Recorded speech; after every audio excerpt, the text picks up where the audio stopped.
लोक जनशक्ति पार्टी रामविलास मजबूती के साथ एनडीए गठबंधन में है। जिन नेताओं को राहुल गांधी जी और तेजस्वी यादव को जनता खारिज कर चुकी है, अब अदालतें भी खारिज कर रही हैं।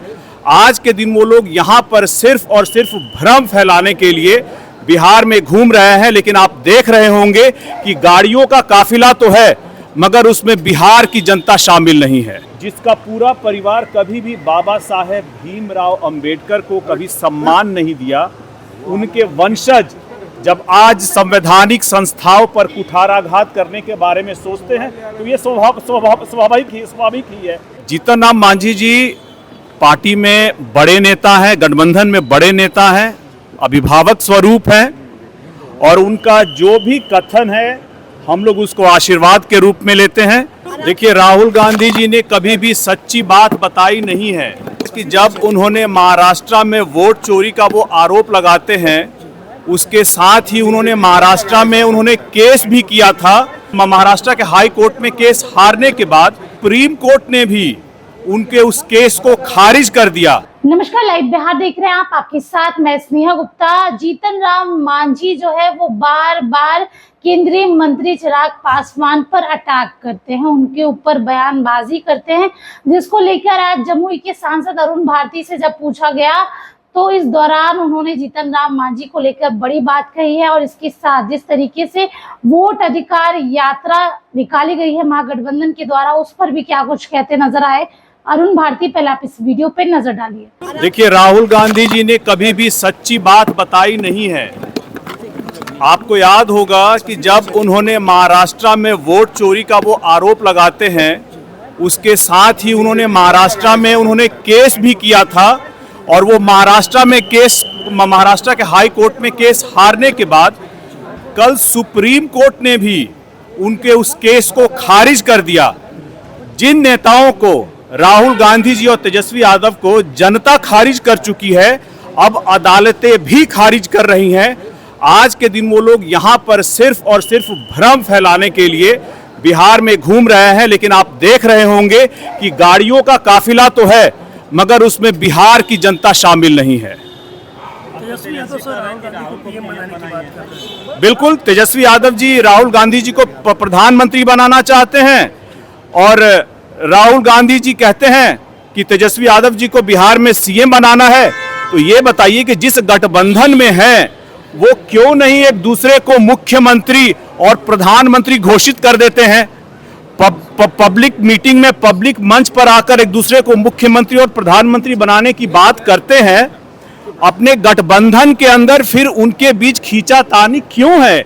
क्यों नहीं गठबंधन के अंदर भी एक दूसरे को घोषित कर देते हैं? देखिए, वो एक दूसरे को झांसा दे रहे हैं, अपने गठबंधन के सहयोगियों को भी झांसा दे रहे हैं कि किस तरह से आपस में सीटों के बंटवारे को लेकर के जो कांग्रेस चाहती है, जो राजद चाहती है, वो हो पाए। अदरवाइज दोनों एक दूसरे का भला नहीं चाहते हैं।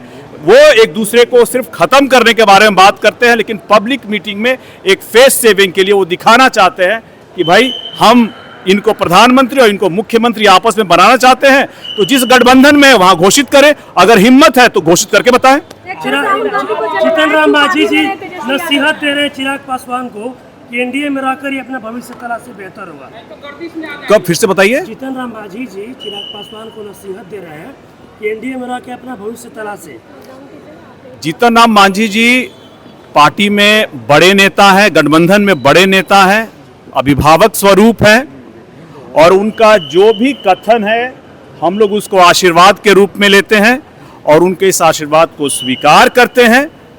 आने वाले भविष्य में कौन नेता कहां होगा ये तो भविष्य ही जानता है, लेकिन आज के दिन लोक जनशक्ति पार्टी रामविलास मजबूती के साथ एनडीए गठबंधन में है, भले कोई और नेता हो या ना हो। लेकिन चिराग पासवान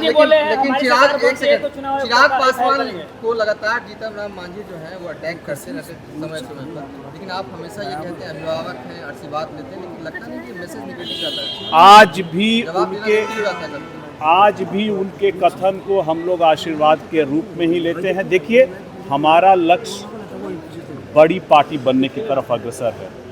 ऐसे में बीच में कौन नेता क्या बोल रहे हैं उनके हर बातों को हम सुझाव और आशीर्वाद के स्वरूप लेकर के आगे बढ़ते राहुल चलेंगे। गांधी बोले हैं रैली के दरमियान कि हमारी सरकार पहुंची है, चुनाव आयोग को एफआईआर करेगी। अब बिल्कुल इनका संवैधानिक अधिकार है। अगर जिसका पूरा परिवार कभी भी बाबा साहेब भीमराव अंबेडकर को कभी सम्मान नहीं दिया, उनके वंशज जब आज संवैधानिक संस्थाओं पर कुठाराघात करने के बारे में सोचते हैं तो ये स्वाभाविक ही है। आप ये बताइए कि जब चुनाव आयोग ने उनसे कहा कि आपने जो भी आपत्तियां और शिकायतें दर्ज की हैं उसके लिए आप एफिडेविट करें, तो राहुल गांधी एफिडेविट क्यों नहीं कर रहे हैं? क्योंकि संवैधानिक और न्यायिक प्रक्रिया ये कहती है कि आपको शपथ पत्र देना पड़ेगा और चुनाव आयोग एक क्वासाई जुडिशियल अथॉरिटी है, पार्टियों के नाम और सिंबल पर वो फैसला देती है।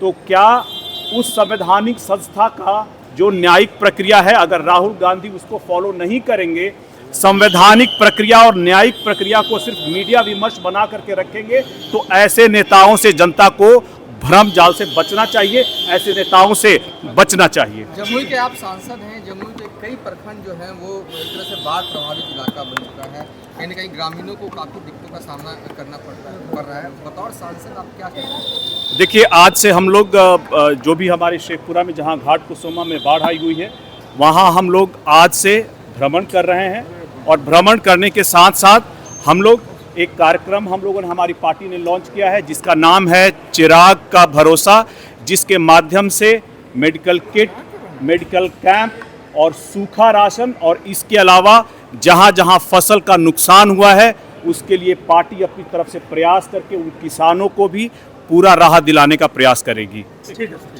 बहुत बहुत धन्यवाद आपको, बहुत बहुत धन्यवाद।